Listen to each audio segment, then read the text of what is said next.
Let's see, depopulation. Yeah, there are some people who would like to reduce the population of the planet. If you go outside the city of Atlanta, go east about 60 or 70 miles to the town of Elberton, and then go north on Highway 77 about 10 miles, you'll find off to the right what's called the Georgia Guidestones. It looks kind of like Stonehenge, these big, huge granite rocks set up there.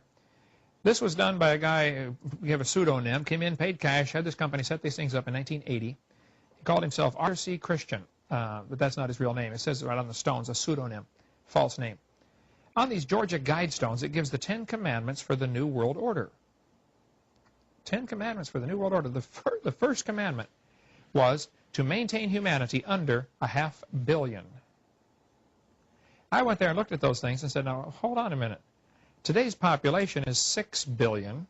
They want to maintain humanity under 1/2 billion. Looks like a lot of people got to die for their plan to work, which is, by the way, the plan. Jacques Cousteau said we'd have to eliminate 350,000 people a day. 1/3 of a million people a day would have to be eliminated to save Mother Earth. Bill Clinton said we need to reduce the population of the earth to 1 billion. There are a lot of folks who would like to reduce the population of the earth. The Bible command is quite the opposite. Be fruitful, multiply, replenish the earth. You know, God said, go fill it, have a bunch of kids. The Bible says He designed it to be inhabited. So no, it's absolutely the opposite of what God wants. How does Margaret Sanger tie into overpopulation in this whole propaganda? Well, Margaret Sanger was a tragic individual. She believed in, reducing the population of the earth using birth control, using homosexuality, using just about anything other than doing what God commanded, to be fruitful, multiply, and replenish the earth. So Margaret Sanger started a group called the Planned Parenthood, which many people have heard of. They are one of the key people today in the abortion industry. I mean, absolutely murdering. Nearly 5,000 people a day are being murdered by abortion. So Margaret Sanger, we have her largely to thank for that. Other factors, of course, are involved too. But yeah, it's really sad. I'm sure she's going to answer to God for what she's done with her teaching. She taught that inferior races like blacks and Jews and Hispanics really need to be eliminated. She wanted to set up her birth control clinics in these lower class neighborhoods, people that she thought didn't deserve to live, and slowly, get them sterilized, or, she was really involved in the eugenics movement, which became very unpopular by World War II because Hitler took the obvious conclusion, Hitler was the ultimate evolutionist. I mean, if evolution's true, then you find the superior race. Hitler thought, of course, was the blonde-haired, blue-eyed Germans or Norwegians, and said they're the superior race, so everybody else should be really slowly executed, starting with the Jews, and then you had blacks, and on and on and on. Yeah, Margaret Sanger is a tragic person in history, and what she did is much worse than Adolf Hitler. Hitler only killed like 6 million. Margaret Sanger and her type with the abortion industry are responsible for killing 1,000 million. That's 1 billion people.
In 1986, a little-known book was published titled Common Sense Renewed, that was written by a man using the pseudonym Robert Christian, who admitted being the man behind the mysterious Georgia Guidestones.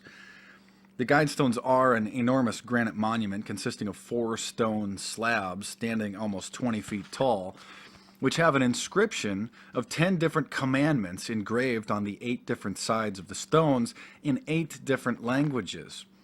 The commandments are bizarre, to say the least, and some are very unsettling. Number 1 is to maintain the world's population at 500 million people. Other commandments, or guides, speak of creating a world court and a world language. The monument has been the topic of both mystery and controversy as it sits on public property in the small town of Elberton, Georgia. The true identity of the man, R.C. Christian, who represented the group who financed the project, has remained unknown since the stones were erected in 1980.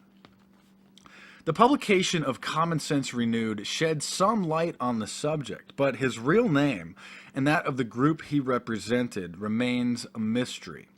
The book explains that Robert Christian is a pseudonym of a private American citizen who is concerned about the growing evidence of decline in the political and economic strengths of our country.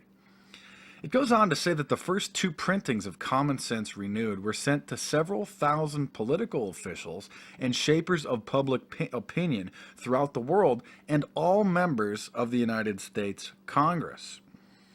Aside from admitting that, quote, Robert Christian is the author of the Guidestones, he explains that he has, quote, chosen to remain anonymous in order to avoid useless controversy and better focus attention on his thoughts rather than on himself. The book is dedicated to Thomas Paine, a deist, author of Common Sense, hence the title. On page 6, the author explains one of the purposes for the monument, saying, quote, the hearts of our human family must be touched and warmed to welcome a global rule by reason. The mysterious man also alluded to transhumanism, a combination of man and machine, saying, quote, we suggest that scholars throughout the world now begin to establish new bases upon which later generations can develop a totally new universal language for men and machines.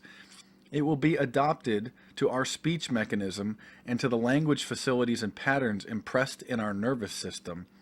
Its spoken and printed forms will be capable of articulate interchange by electromechanical means. It should be noted that when this man first approached the Elberton Granite Association with plans for the project, he identified himself as R.C. Christian, which is a label used by members of the Rosicrucians, a secret society with connections to the Enlightenment and the Illuminati. He also admitted that he had not come up with the project himself, but he merely represented the organization which did. When one reads the guides engraved in the side of the monument and understands that the stone's creator desired the world's population to be reduced by 6 billion people, it can be very unsettling. What's worse is the fact that reducing the world's population by 80 to 95% has been a goal of the Illuminati for some time. Ted Turner, the founder of CNN, Prince Philip from England, Dr. Eric Pianka, and other extremely powerful and influential men have openly stated that such a goal would be beneficial for the earth and its inhabitants. The Georgia Guidestones were no small project to create. Its design, engraving, and installation was extremely labor-intensive, with costs that must have exceeded many tens of thousands of dollars or more. Their existence serves as a scary reminder that the Illuminati plan one day to eliminate the majority of the world's population in order to conserve the planet's natural resources. Their rationale is that when the New World Order's infrastructure is complete, only a maintenance force of slaves will be needed, and the rest of humanity are simply useless eaters, consuming the Earth's resources that the Illuminati want to keep for themselves. This was an excerpt from my book, The Illuminati Facts and Fiction, available in paperback on Amazon.com or ebook on Kindle, Nook, or Google Play. If you're interested in furthering your Illuminati research, I've been down the road that you are on. There's many twists and turns, many strange and eerie things, many frauds, many fictions, but many confirmations as well. So if you'd like to save yourself the time and energy of going down some false twists and turns, I just urge you to pick up the book if you want to learn more. I'm Mark Dice. Thanks for watching. Thanks for listening. Subscribe to the channel. Check out some of my previous videos, and there are more on the way.